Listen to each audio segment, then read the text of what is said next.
One, you're going to approach your casualty and check for responsiveness. Hey, are you okay? Grader will state casualty is unresponsive. From here, you're going to direct two bystanders, one to grab medical attention or grab medical personnel, and one to grab an AED. You go get a medic. You go get an AED. Roll the casualty onto his back. Raise the near arm and straighten out above the head. Adjust the legs so they are together and straight or nearly straight. Place one hand on the back of the casualty's head and neck. Grasp under the casualty's arm with a free hand. And pull steadily and evenly towards yourself, keeping the head and neck in line with the torso. Roll the casualty as a single unit. Hold on. Okay, hey, so whenever you put your... Sorry, Craig, can you read the part again about the arm? Yep, so... Raise the arm near above the head.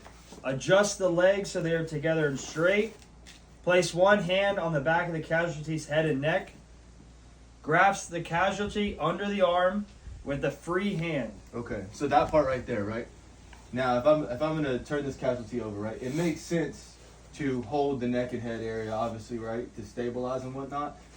But it's going to be pretty hard for me to put my hand underneath this arm, right? So what we're looking for is that you simply use something along getting underneath the arm, right? It doesn't necessarily have to be doing some crazy stuff like this. This is the one that you need to be most focused on, is supporting the hand and neck, right?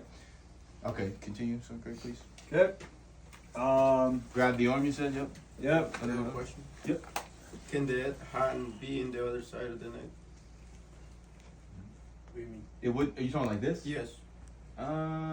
No, it has to be on the... Because you're rolling it. It says right here, Support it from that direction. If I place do this, one hand on the back of the casualty's head and neck. Yeah. So it has to be on the back of the casualty's head and neck when you support and roll him over. So he doesn't have his head. Exactly. Okay. Pull steadily and evenly towards yourself, keeping the head and neck in line with the torso. Roll the casualty as a single unit. Hey, these things are heavy. I'll see in a second. So when he says single, whenever he says as a single unit, you're gonna have to give it some oomph, okay? Place the casualty's arms at his side. Rolling all the way over, right? Maintaining control down there with that C grip behind the neck.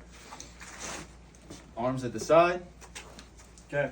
From here, the grader will state the casualty does not appear to be breathing. Straighten on leg. This is your cue. You don't have to. Not in the Okay. book. Cool. This is your cue to open the airway with the head tilt chin lift method. Expose the casualty's bare chest.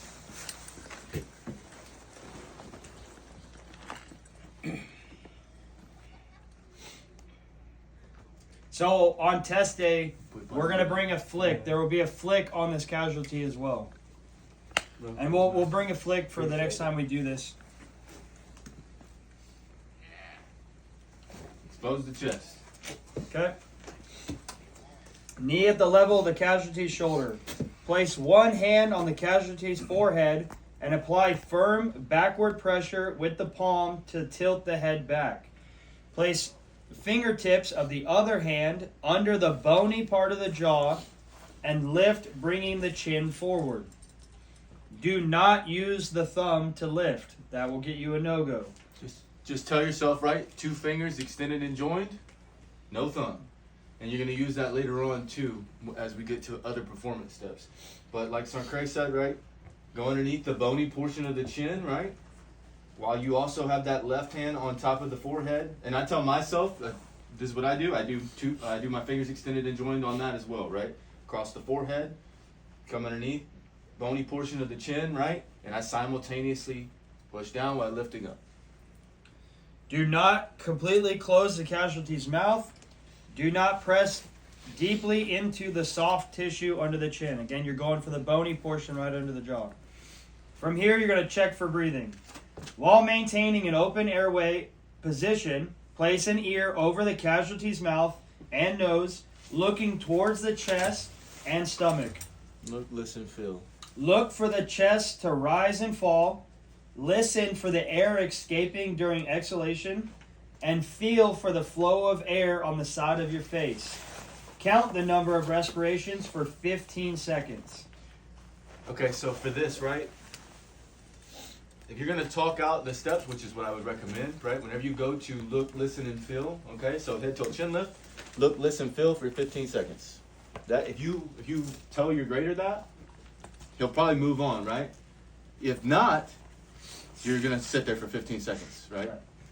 So this lane, a lot of your Look, listen for cues, 15 seconds. once you do it properly, you're done with that iteration.